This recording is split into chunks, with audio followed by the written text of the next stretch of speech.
Hi guys, Jason here, welcome to the AskGolfNut channel. Today we're doing King Cobra Tour irons. Now the Tour irons are the biggest of the three players irons that Cobra have made for 2023.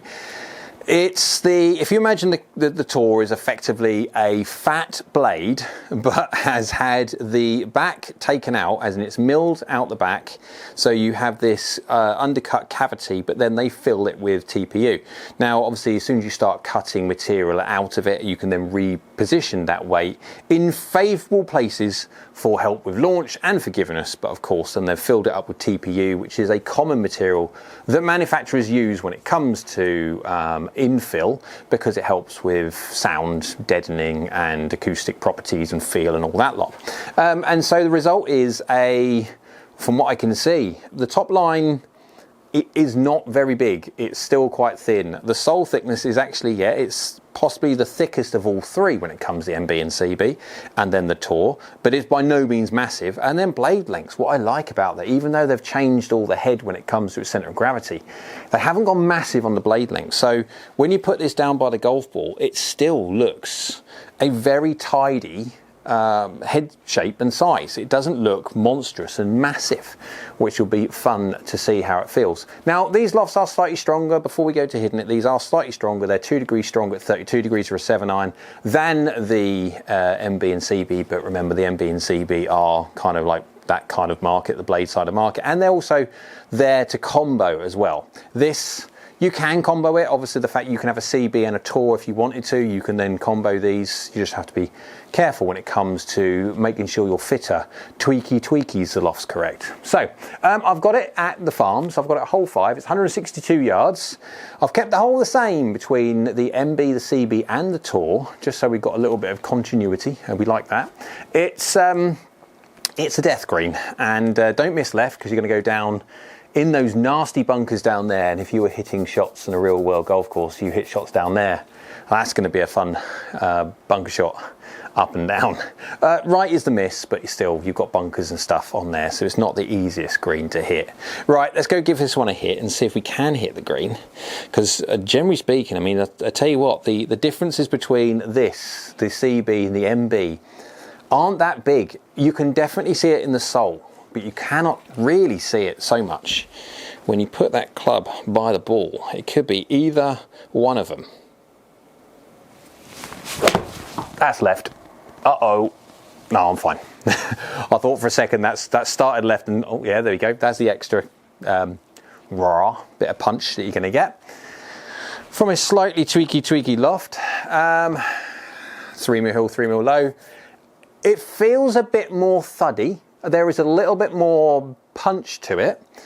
It's made of the same stuff effectively as the other two, but obviously this has been milled about a little bit, and yeah, when you do have the old milling machine take lumps out the back, and then obviously then that makes the face effectively thinner, because rather than the solid lump, it's now a springy lump. Yeah, you do get a little bit more of a raw feeling from it, but feeling is lovely. It really is. But that went left because I said go left. I'm just so worried about that going down the never. But feeling is unmistakably lovely, even from an iron which had a little bit of tweak done to it. Face open slightly. I'm not worried about it in the slightest. There's the extra punch that you're going to get from this iron. Being a couple of degrees stronger in loft, yeah, 1 degree open face. Look at that strike. I cannot feel that heel. That feels to me absolutely bob on, and yet it's 4mm heel. Okay, it's 4mm heel. We're not going to get excited over 4mm heel, but it does. There is a trend when it comes to the MB. I was absolutely bamboozled as to how forgiving that thing was out of a certain location, and no different to the CB. Now, it'd be really interesting to hit this. Loads and loads of times that I'll do, once I've done a few shots here, I'll go and turn the cameras off. I'll whack it a load of times all over the face, because the second part of the video, that's going to be looking at the forgiveness side. And that will be interesting, because already I couldn't even feel that 4mm heel. I thought that was plumb on middle. I can feel that's a bit low though. Still going over the old on the old pin. That was low. I could feel the low on that. And that's what these golf clubs give you.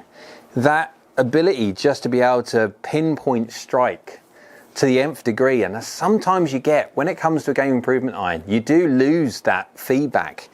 And Cobra is saying it on their website when it comes to the sound, the feel, the forging process and everything else. And it is right. I mean, some people don't care about sound, and obviously the people who don't care about sound then have what golf clubs you want. But when you get used to the sound and sound differences and stuff like that, you can really finitely tell exactly where you're hitting these on the face. It is such a good iron, and I do like the extra punch that it gives. That's dangerously close left again. But there you go, look at that. Good strike again. I cannot in any way say nothing wrong with that whatsoever. Middle strike, 3 mil. See, that's middle, but now that's measuring, these dots are being measured from obviously either side of the face when it comes to the geometric middle of the scoring lines. Now, we don't honestly know where the actual centre of gravity of these golf clubs are, but I'll be honest, I mean, okay, Cobra's saying that these are fairly middle. But, I mean, I cannot feel, when I hit one toey, which I haven't done one, really. I need to hit another one, see if I can get one toey. But, yeah, it's just really very, very nice. It's just really very, very nice. I could so game a set of tours. I'll be honest, I could so game any one of these three. What's that? 6 mil low, felt that one. It's just really nice.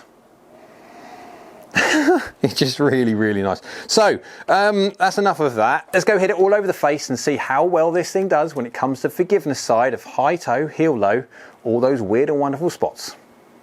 Right guys, let's go see how the King Cobra Tour Iron got on when I hit it all over the face. Not just out the middle, we've got some captured information, obviously how well it does when it comes to that, but also captured some very, very interesting strikes. And you'll be surprised just how good this Tour Iron is. Right, quickly, let's go by the averages ball data first. Ball speed on average 118.8 miles an hour. Launching at 19 degrees. Total spin is 5,953, so 6,000 RPM. Going up 34 yards in the air, descending at 47.2 degrees, so anything over 45 degrees is going to stop on any green, so 47.2 is lovely, and a carry of 166. Remember, this is 2 degrees stronger than the CB and the MB brothers, sisters.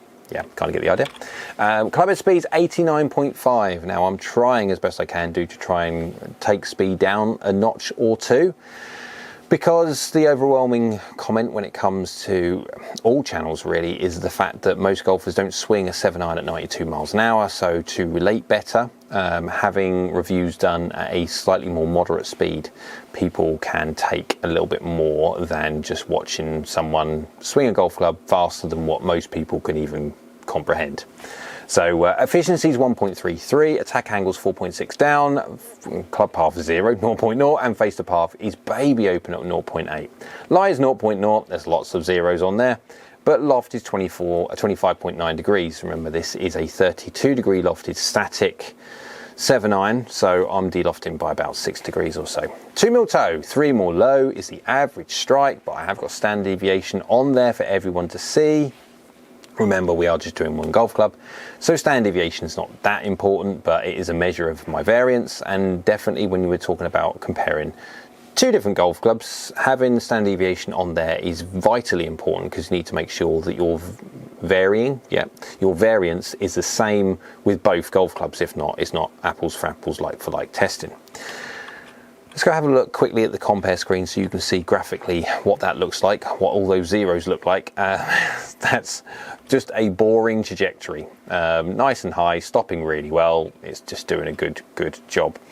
Right, so the most important part of the video where we talk about the forgiveness of this Tour Iron. Remember, it is the biggest one of the three as such, and it has got the most tech-inspired design out of all three, so it'll be interesting to see how forgiving it is. Let's go take a look, first of all, at a 15 mil heel, 3 mil low. That's a very, very heely shot. 89.2 miles an hour, efficiency is 1.31. Remember, efficiency on average was 1.33. That has lost 0.2 of an efficiency based on a 1.7 degree open face, which makes efficiency, generally speaking, worse, and a 15 mil heel. That's a very, very heely shot. Remember, this tour iron is the biggest of all the MB and CB, but it's not massive at all. And so 15 mil heel is very heely. It's done really good, like properly good. That is a very impressive number from an iron. You'd have to go Stealth HD, the TaylorMade Stealth HD, possibly, to get something that compares with that. But again, the Stealth HD is a hybrid head. It's not an iron head, so not really fair. Next one, if we go low heel, you can see where most, if not all golf clubs, and it is all golf clubs, absolutely hate you striking it out of 11 mil low, 9 mil heel. 87.9 miles an hour, efficiency, yeah, 1.27. Path is 0.7, face is 0.0, so it is literally just the strike which is taking that, and it has absolutely took a beating when it comes to efficiency drop, and it will do, because no golf club on the planet likes a low heel strike. If we just go low though, when we take the heel side out of the equation, 90.3 miles an hour, efficiency is 1.29, so actually not too bad. We lost 0.04 efficiency, but it is 14 mil low. It is properly low on the face. It has suffered a little bit on launch. It has some, well, not really, its backspin's very, very similar, but its launch has dropped a fraction because of that low. I mean, that is very, very low on a face not that big, but it's still done well. Efficiency drop is quite small compared to that strike. Next one here, slightly toey. So we've got 12 mil toe, 3 mil low, so half an inch off the toe. 90.2 miles an hour clubhead speed. Path and face are very under a degree, 0.0. 1.32 efficiency. This is where the biggest surprise I have. Now, this is not going to be a comparison video between the MB or CB, but if you've watched my other ones before, then you'll know the difference now that starts to become when you're talking about the tour iron over the other two. This is now doing exceptionally well. I definitely have my suspicions that even with the tour iron, the center of gravity, the effective middle, the sweet spot, is slightly heel biased, slightly, not quite as much as the CB and MB, but slightly.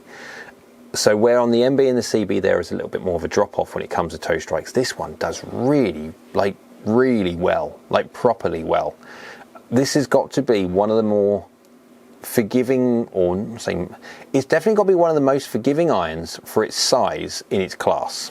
Absolutely. Because if we go to the next one, 21 mil toe, 90.6 miles an hour clubhead speed, 1.28 efficiency. So again, it's doing really well, 0.05, but basically 21 mil, 3 mil low is not far off an inch away from the middle. It's done remarkably well, this tour iron, and if you're someone who struggles with strike a little bit, but you do want an iron to look a certain way, and it does look fairly nice. Top lines are under control, sole thicknesses are under control, offset isn't much at all, the head lengths aren't massive. It is a very, very nice looking, aesthetically pleasing iron with decent performance. I mean, it's got good performance out the middle. I mean, it's, you could argue it's not going to be compared to a tungsten filled hollow bodied head Goliath that's just going to trampoline off the face. It's not going to do that. But this has got a serious amount of good control. It's got a serious amount of forgiveness. It looks really good. I'm surprised with just how good this Cobra Tour iron is, especially if you do wander around the face a little. So hope you liked the video. If you did, go on, thumbs up. YouTube's like, so do I. Down there is the subscribe button. It's free. If you could do that, it's great for the channels. That'd be brilliant.